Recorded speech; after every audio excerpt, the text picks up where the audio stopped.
डिसिसनखौ गोब्राब गोख्खाबाबो लानो गोनां जायो।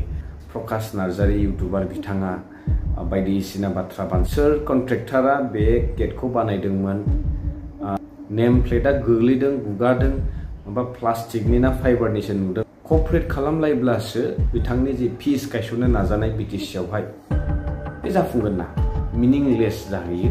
ओंखायनो भेलिड पइन्ट भेलिड रिजन लानानैहाय जुक्तिनि बाथ्राखौ बुं। खुलुमबाय, हेल' एसपि ब्लगनि नायगिरि साफ्रोमखौबो फिन खनसे नैबे मोनाबिलि समावहाय गोसो गोरबोजों बरायनाय थाग्रोबाय। इलेक्शन जोब्बाय होननानै सिरि जाबाय माथो हेल' एसपि ब्रादारालाय, गोबाङानो बेबायदि सोंथि खालामगासिनो दङ। एक्चुअलि बिदि एख' नङा, सिरि जायाखै। इलेक्शन जोब्बाय होननानै दायथ'आ जोब्बाय बिदि आं सानाखै। आरो स्पष्ट मोनसे खोथा बुंनो सानो, दिनैनिफ्राय कन्टिनिउसलि स्टार्ट जाबाय आरो मोजां गाज्रिखौ बिजिरनांगौआ आङो पार्टिकुलार पार्टिनि जानानैबो बुंनो सानाखै, नाथाय गाज्रिखौ गाज्रि मोजांखौ मोजां होननांगौआ जोंनिबो दायथ'। एज आ ससियेल मिडिया इनफ्लुएन्सार हिसाबै आं जेब्लायबो रायजो राजा नोंथांमोननि जेंनाखौ लानानै जि सोलिबाय थानाय थासारिफोरनि सोमोन्दै होलांबाय थागोन, आंनि फारसे नाजानाय थागोन। दासान्दि गोबाङानो सोंथि खालामदों एनडिएजों बिपिएफआ सामिल जाबाय नामा होननानै बायदिसिना सोंथि खालामगासिनो दं। मा जादों जायाखै आंबो एक्जेक्टलि मोजाङै स्टाडि खालामाखै। निउसावहाय नुदों, पर्टेल मिडियानि गेजेरजों फोसावनाय दिनै इसि मिटिंनि थ्रुयै फोसावनाय खोनादों। एनडिएनो माने एनडिएखौ जिहेतु सामिल खालामदों, सानै इएम होगोन होननाय बाथ्राखौ खोनानो मोन्दों। एक्चुअलि एबसल्युट मेजरिटि मोनखांनायनि उनावहाय नैबे जिनिसा जानाङामोन। बेनि थाखाय एसे गोनो गोथोआ थागोन। मानो थाखाय बे डिसिजनखौ लादों हरखाबै बेखौ जोंबो बुंस'नो हानाय नङा। जोङो उननि समखौ नेनानै थानांगोन। माबा मोनसे हयथ' बेवहाय जाहोन दङ, जिहेतु स्टेटआवबो बिजेपि, सेन्ट्रेलावबो बिजेपि आरो बिजेपिआनो एनडिएनि जितु मेन रलखौ लागासिनो दङ। स' बे हिसाबै माखासे मावनो गोनां खामानिफोर दङ जायफोरखौ बिथांमोनजों थाफानानै मावाब्ला जों अनलि काउन्सिल हिसाबैल' गासिबखौबो मावजोबनो हानाया बे गोरोन्थि जागोन। बेलाफारसेथिं थाहैबाय इलेक्शन मेनिफेस्ट'आवहाय जाखिनि खोथा रादाय होबोदोंमोन रायजो राजाफोरनो, दा बैफोर सार्थफोरखौ पुरन खालामनो थाखाय हयथ' एनडिएजों सामिल जानांगौ बायध' जादों। नाथाय फिउचारावहाय बे जेब्लायबो अरायथा जागोन बे नङा। बेवहाय पार्टिया गोबां माखासे स्ट्रेटेजि लागोन आरो बेनि परामर्श लागोन। माखासे जोंनि पलिसि मेकिं बडिफोर बिथांमोना बेनि फारसे निश्चय सिन्था खालामदों आरो कोर पार्टी वर्कार्सफोराबो बेनि फारसे सिन्था खालामदों। बिथांमोना समजों लोगोसे बे गोनो गोथोफोरखौहाय फोसाबनानै होगोन। दा बे गावहा मोनफ्रोमबो पार्टियावहाय बेखिनि स्ट्रेटेजिया थाखायो। जिहेतु समजों लोगोसे मावनांगौ माखासे थांखिफोर दङ, बेफोरखौ मावनो थाखाय बेफोरबायदि डिसिसनखौ गोब्राब गोख्खाबाबो लानो गोनां जायो। बाखि ओभारअल जोङो एज आ पाब्लिक जोङो बेखौनो लुबैगोन जाहाथे रायजो राजाफोरनि नांगौखौ बिथांमोना मावनानै होयो। जि इस्युखौ लानानै जि एजेन्डाखौ लानानै दिनै गोख्रों रायजो राजाफोरा मदद होनानै देरहासार जाहोदों। बिपिएफ हान्जाखौ जिहेतु बयहाबो आसा थागोन बेनि फारसे, आरो जोंबो बेखौनो खावलायगोन। जों रायजो राजाफ्रा गोबां आसा दङ बिपिएफ पार्टिनि फारसे, जिहेतु एबसल्युट मेजरिटि देरहासार होदों। बिटिसिनि फ्राय रायजो राजाफोरानो बेखौ मदद होदों जिहेतु। दा बे हिसाबै मानाव गेदेर हाग्रा महिलारि सार बिथाङा बेनि फारसे सिन्था खालामगोन आरो खालामदों।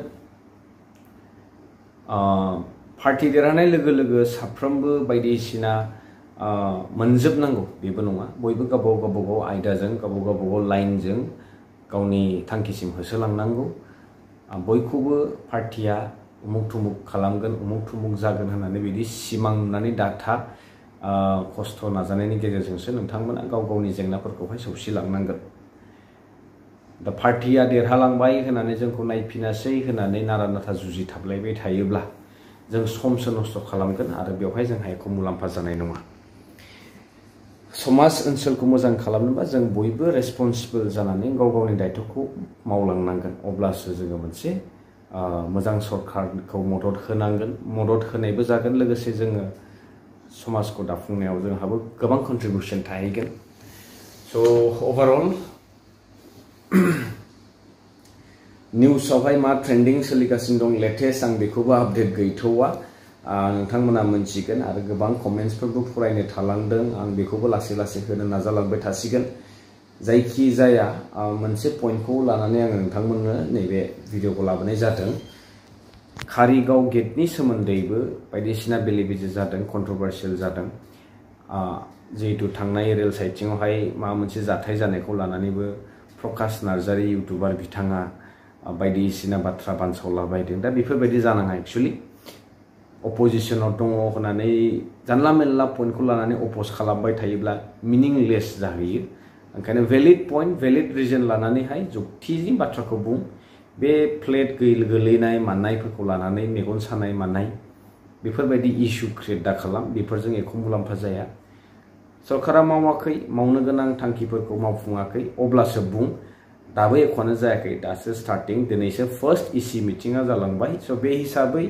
बिथाङा कारिगावनि बे नेम प्लेटखौ लानानै इस्यु खालामनो सानदों कन्ट्रोभार्सियेल माखासे स्टेटमेन्ट होदों आरो बुंनो थाङोब्ला नायल' जाल' मोनसेल' गेट हिसाबै जों बयबो मानियो दा नेम प्लेटखौ लानानै इसेबां गिदिर इस्यु बानायनांगौ गैया जिहेतु बेवहाय दाखालि बावै जिहेतु गोदान प्लेट लागायफिनबाय बेवहाय गोदान प्लेट लागायनायजों लोगोसे आं मोननैसो जिनिसखौ नटिस खालामदों जे पेन्ट आर'नायावहाय माखासे पेन्टआ मोजाङैहाय क्लियार जायाखै दा बेफोरसो इस्युआ सोर कन्ट्रेक्टरा बे गेटखौ बानायदोंमोन बेवहाय माखासे इरर्स दङ माखासे रिजेक्ट जिनिसखौ जोङो नुनो मोन्दों बेफोरखौ फोसाबनांगौसो नेम प्लेटआलाय मा नेम प्लेटआ गोग्लैदों गुगादों माबा प्लास्टिकनि ना फाइबारनिसो नुदोंमोन एक्चुअली मार्बलनि होयोब्ला साबसिन जायोमोन जिहेतु बेवहाय कन्ट्रेक्टरा बिराद चिप मोनसे खामानि मावनायखौ नुनो मोन्दों दा बेनि फारसेसो आसि थुनांगौ सोरबायदि कन्ट्रेक्टरा मावदोंमोन आरो इसेबां बाजेटआबो गोबां होननाय खोनादों दा बे हिसाबै बाजेट हिसाबै जाखिनि गेटनि स्ट्राक्चारा आरोबाव साबसिन जाबावगौमोन नामा होननासो आङो बुंनो सानगोन आरो बाखि नेम प्लेटखौ लानानै बेवहाय सरकारनि थाखाय गोदान सरकार फैनाय लोगो लोगो बै भाबखौ लानाङा जिहेतु प्रमद बर' बिथाङानो मोनसे फिस गायसनलांबाय होनना बुंदोंब्ला दिनै नोंथांमोना बै फिसखौ मेनटेन खालामनो थाखाय क'पारेट खालामनांगोन नाथाय बेनि उल्थायै जों दिनै माखासे अपोज खालामनाय बेरेखायै प्रटेस्ट खालामनो नाजानाय माबा माबि माने बिग्रायनाय हाबाफारिफोरखौ लानो थांगासिनो दं होननायबो खोनादों दा बेफोरो जानाङा एकर्ड इमप्लिमेन्टेसन जानांगौबा आं अलरेडि मोनसे भिडिअ'बो मेनसन खालामबाय आं खनले खनले रिपिट खालामनो लुबैयाखै थेवब्लाबो एकर्ड इमप्लिमेन्टेसननि थाखाय जुदि जोङो बिजेपिजों मोनसे समाव मदद होबोदोंमोन इउपिपिएल जानानै मदद होबोदोंमोन दिनै बिपिएफआ सरकाराव फैदों जिहेतु बिपिएफजों मदद होलायदो नाथाय मा सानखो जोंहा आदाया मोनथिला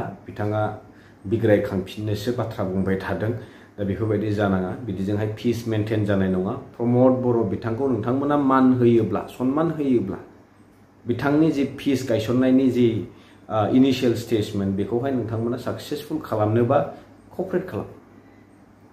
क'पारेट खालामलायब्लासो बिथांनि जि पिस गायसननो नाजानाय बिटिसिआवहाय बे जाफुंगोन ना आरो रेल साइटिंआव जानाय जाथायखौथ' मा बुंबावनो बेवहाय अलरेडि मोनथिखायो रोखा रोखा जोंनि नाफामनि जोंनि खुनु रिजनेल पार्टी बेवहाय इनभल्भमेन्ट गैखाया आरो सरकार फैदों नंगौ रिजाल्टनि उनावहाय दासिमबो बुस्थुफ्रा सिजिल जायाखै बेवहाय बेबायदि मावनांगौनि प्रश्नआनो फैया बेवहाय नोंथांमोना दासान्दि नुगासिनो दं बायदिसिना डिमान्ड खालामनाय माबा माबि आरो जोंनि फारसे बिटिसिआव मा जागासिनो दं जायाखै स्टेटआव मा जागासिनो दं नोंथांमोना मिथिगौ बायदिसिना दावराव दा बिनि गेजेरावनो सोरबा बायदि थार्ड पार्टिया माने बे सुजुगखौ लानो हानाय दा बेफोरखौ लानानै जोंनि गेजेराव गावजों गाव पलिटिकेल इस्यु बानायनानै डिबेट खालायलायनांगौ बाथ्रा फैयाखै आरो रायजो राजाफ्राबो बेनि फारसे गुरुत्व होनांगौनि खुब माने पइन्टआनो गैया स' बेनोसै आं बांद्राय गोलाव बुंनो सानाखै लोगो मोनसिगोन नेक्स्ट भिडिअ टिल देन स्टे टिउन बाय